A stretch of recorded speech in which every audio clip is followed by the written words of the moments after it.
하나님 말씀은 어제 이어서 아가서 4장 15절 말씀입니다.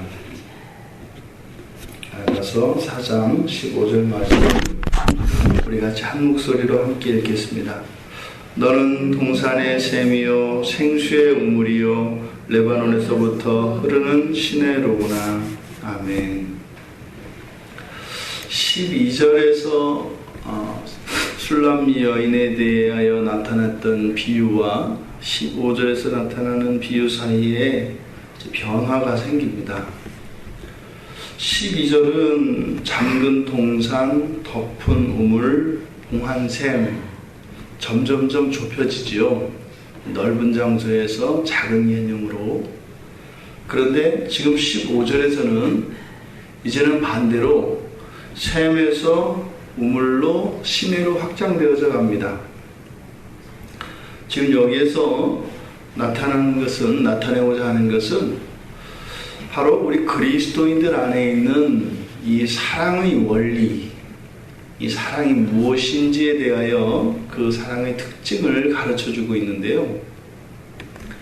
지금 주님께 사랑을 받고 있는 우리 신자들, 교회는 결국에는 어떻게 해요? 큰 동산 같지만 안에 들어가 보면 그 안에 또 작은 우물이고, 또 우물 같지만 더 그 안으로 들어가면 샘이고, 점점 작아진다 이 말입니다. 우리에게는 좀 무엇이 있는 것 같지만 점점 내면으로 들어가 보면은 우리의 것은 점점 작아지고 무엇이에요? 주님의 은혜로만 드러나게 된다 이 말입니다. 근데 이제 반대로 12절과 15절 사이에 있는 또 하나의 차이가 무엇이냐면 12절은 전부 잠겨있고 덮여있고 봉인되어 있습니다. 그러니까 12절에서 15절 사이에 일어나는 변화는 바로 열리는 것이죠. 주님의 초청에 주님을 받아들이고 예수님을 나의 주님으로, 솔로몬을 나의 남편으로 받아들였을 때 바로 우리가 13절에서 14절에서 살펴보았던 것처럼 풍성한 이런 과실들과 아름다운 향기로운 이러한 유향들, 향초들이 되었다는 것은 바로 술람미 여인이 주님을 향하여 한껏 자신을 연 것을 의미합니다.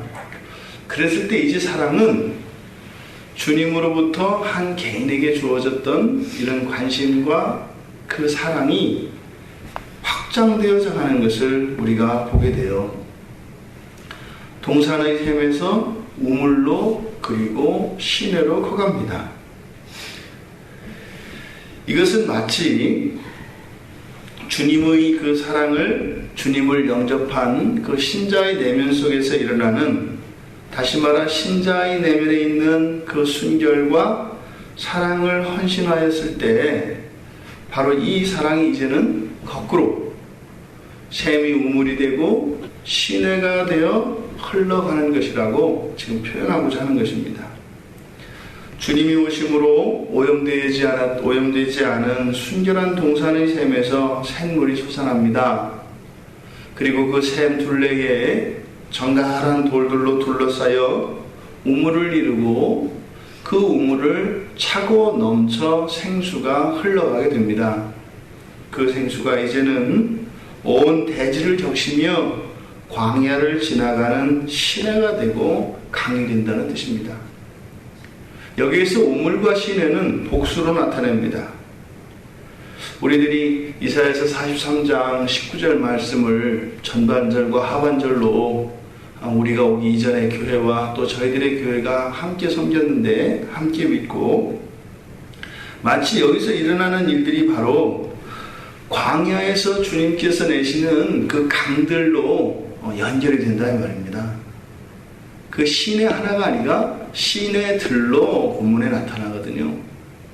그러니까 작은 샘 하나에서 흘러넘친 이 생수, 주님으로부터 한 그 작은 샘에 주어지는 그 은혜의 생수가 우물이 되고 우물을 채우고 넘쳐 시내가 되어 마른 대지를 흐르고 지나가는, 그래서 그 생명이 살 수 없었던 그 광야에 많은 식물들과 많은 동물들, 많은 곤충들이 깃들일 수 있는 푸른 초원으로 만들어가는 그러한 장면이 지금 여기에서 상상되어지고 있다는 것입니다.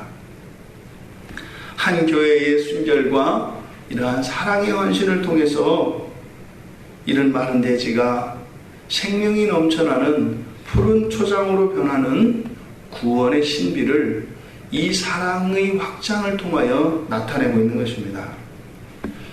그런데 또한 결국 이렇게 샘에서 넘쳐나서 시내를 이루고 있는 이것이 그 발원지가 레바논이라고 이야기를 해요. 너는 동산의 샘이요 생수의 우물이요 레바논에서부터 흐르는 시내로구나. 바로 결국은 이러한 샘에서 우물에서 시내로 확장되어지는 그 근원인 그 생수, 그 생수는 바로 레바논에서 발원하는 물줄기입니다.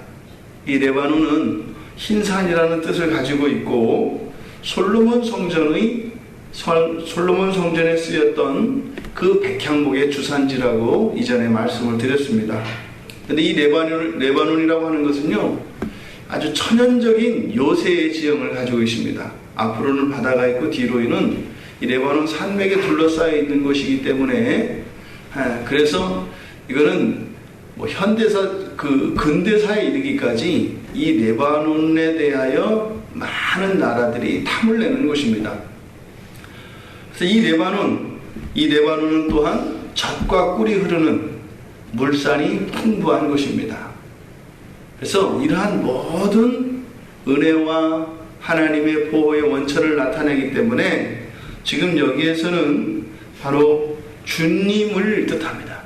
그러니까 레바논에서 물이 발원하였다라고 하는 것은 이 모든 것, 우리 교회와 우리 성도들의 사랑, 우리 성도들에게서 보여지는 친절, 이 모든 것들이 바로 주님으로부터 주님의 주권에 대하여 레바논이라고 하는 이 거룩한 산으로 여기는 이 산을 상징적으로 사용하고 있습니다.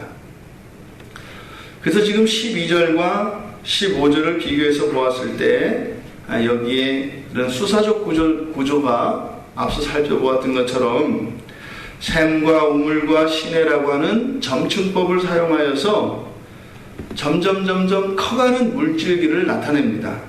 그리고 또 한편으로는 동산에서 레바논이라고 하는 시각적인 원근법을 또 사용하여서 이 조망, 우리의 눈에 보여지는 땅이 넓혀지는 효과를 나타냅니다. 그래서 이 원근법이 사용되어지면서 점점점 확장되어져 가는 그 하나님 나라의 확장성을 또한 보게 된다 이 말입니다. 주님과 교회의 사랑을 그리고 있는 아가서에 나타난 사랑의 속성이 무엇인지 저희들에게 알게 해줍니다. 사랑의 원천은 주님이시고 또한 주님으로부터 말미암는 그 사랑은 점점 많아지고 또한 점점 그 영향력이 확대되어가는 점진성과 확장성을 우리가 발견할 수 있습니다. 그 생수의 근원이신 우리 주 예수 그리스도, 바로 레바논으로 표현되어져 있는 생수의 근원, 이것은 한 신자의 내면에서 시작되어집니다. 바로 여기에 나타난 동산의 샘인 것이죠. 그렇게 한 신자의 작은 샘으로 표현되어지는 그 한 신자의 마음에 끼쳐진 하나님의 이런 사랑의 영향력이 이제는 시내처럼 온 세상을 향해 흘러가게 됩니다. 주님의 사랑은 이렇게 고여있지 않고 흘러넘치며 확산되어 가게 되어 있다는 것을 우리가 알게 됩니다. 이것은 마치 성경에서 나타나는 구원의 원리와 동일하게 나타납니다. 그래서 보통 우리가 이 성경을 볼 때 성경의 특징에 대해서 이야기를 하는데요. 그 중에 한 가지가 점진적 구속의 역사입니다.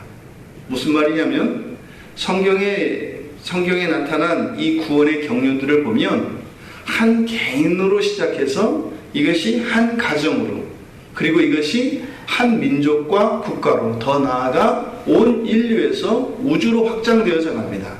이거를 점진적 구속의 역사라고 이야기를 해요.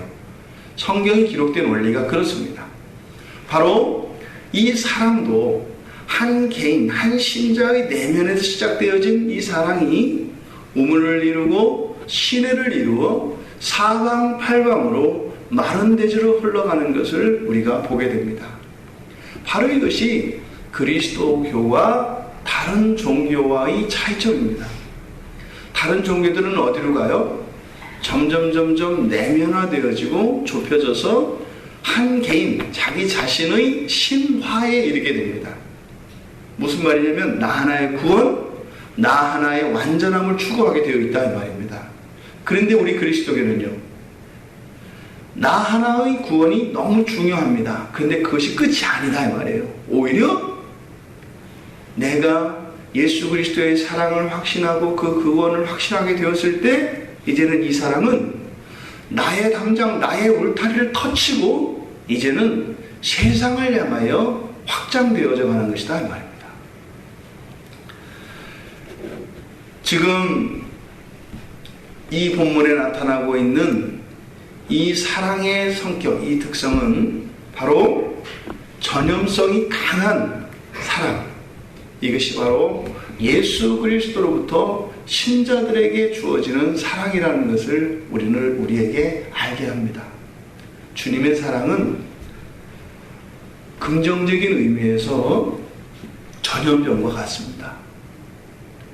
동산 한켠에 있는 작은 샘 같은 신자의 마음속에 오셔서 주님이 만져주시면 그 샘이 진동하고 요동하여서 동산을 넘어 온 세상으로 흘러간다 이 말입니다.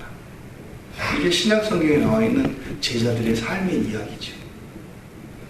순교할 때까지 자기 자신의 모든 것을 아낌없이 그 주님의 구원의 은혜의 그 사랑에 반응하며 자신들을 아낌없이 터치며 마른 대지를 흘러갔던 바로 사도들의 행적, 이것이 샘에서 발원하여 우물을 채우고 넘쳐 흘러 시내로 흘러가는 사랑의 삶을 살았던 바로 사도들의 삶을 통해서 다시 한번 우리는 그 사랑의 원리가 맞다는 것을 깨달을 수 있습니다. 주님은 술람 여인 한 사람의 순결한 신앙과 순수한 사랑을 통해 수많은 영혼이 주님의 사랑 안에 돌아오게 되는 미래를 바라보고 계십니다. 이것은 주님의 한 신자에 대한 완전한 믿음에 근거하는 것입니다.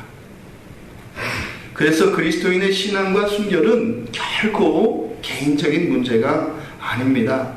인류의 구원과 우주의 회복이라고 하는 놀라운 하나님의 창조의 역사 안에 관계되어져 있는 것입니다. 그래서 우리 그리스도인은요, 나 개인의 신앙에 머무를 수 없습니다.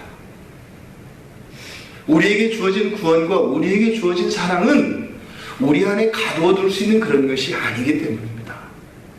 그러니 나의 신앙의 온전함과 나의 신앙의 성숙은 바로 죽어있는 생명이 없는 저 광활한 광야의 젖과 꿀이 흐르는 땅으로 변화시켜지는 놀라운 하나님의 구원의 역사가 우리들의 신앙을 통해서 나타나기 때문입니다. 우리 내면의 죄와 외부에 존재하는 사단은 늘 우리에게 속삭입니다. 너부터 똑바로 하세요. 너 하나 제대로 하세요. 무슨 인류의 구원이 어떻고, 무슨 광야를 적시는 시내가 어떻고, 너 자신을 아세요 라고 이야기를 합니다. 그렇지 않죠.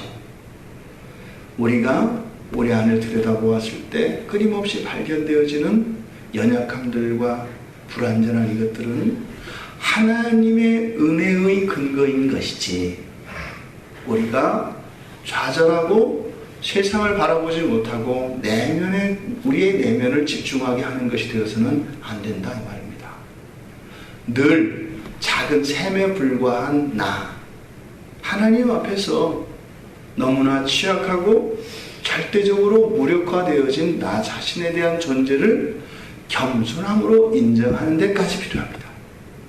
그리고 나를 통하여 일하시는 것은 그 생수인 하나님의 은혜가 그렇게 되어지는 것이기 때문에 우리가 그 생수의 물줄기를 따라 흘러갈 때, 다시 말해 그 주님의 사랑이 무엇인지 알고 그 주님의 뜻이 무엇인지 알아 반응하며 그 말씀을 따라갈 때, 우리가 그렇게 하는 것이 아니라 우리와 함께 하시는 성령께서 우리를 통하여 그 광활한 대지를 적셔나갈 것이라는 것을 믿습니다.